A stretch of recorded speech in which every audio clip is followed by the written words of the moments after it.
All right, so here we have the Black Series of Jedi Master Kelnacca. Whenever you think of the Acolyte, come on, this is a Wookiee Jedi. This is pretty cool. A lot of people were looking forward to this. And let's face it, in Acolyte, they did him bad. You barely saw him. We all wanted to see him fight. We wanted to see him do something, and he did nothing. There's a Wookiee Jedi, then he's dead. So, yeah. So this is number 9 in the Acolyte series. I actually found this at Walmart, of all places, which my Walmart never gets anything, but it's pretty cool. So let's open it up and check it out. Here he is. He is pretty cool looking. He's nice and tall. He's big and sturdy. He's got his Jedi robes here, which I don't think there's any like Wookiee fur underneath that. You can see beads in his, I guess we call that a beard. He's got some design here on his head. Looks like it. You saw this in the kind of the show. It looks like it was kind of shaved then with the top knot. Some people thought it was more like a mohawk type of thing. Nice face, good looking face. I mean, this is a Wookiee Jedi. It's pretty cool. He does have his robe. Now the hood does not come up. It is stitched into the back, so you can't put the hood up over his head. Is there any details on the back of the belt or anything?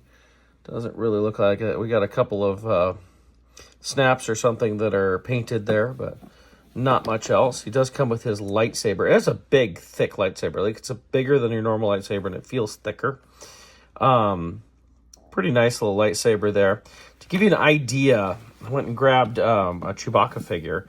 Now, one thing is, I was checking to see, did they reuse any parts? Because they are very similar in size with Chewbacca here.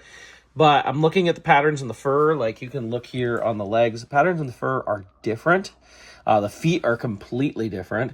So I'm surprised. I figured this would use a lot of reuse from a Chewbacca or that sort of thing. And it really doesn't. I wouldn't say they look, unless it's Chrysanthemum. I didn't grab a Chrysanthemum to compare it to. But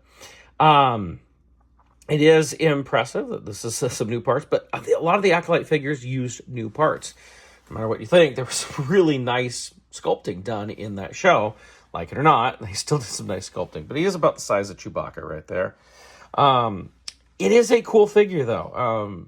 I do like getting a Jedi Wookiee. We've kind of had a Jedi Wookiee. What was that guy? I want to say Lobaka. It was like Chewbacca's nephew in the Young Jedi series. And there was a figure put out for that from, a board game, or not a board game, a role-playing game back in the 90s.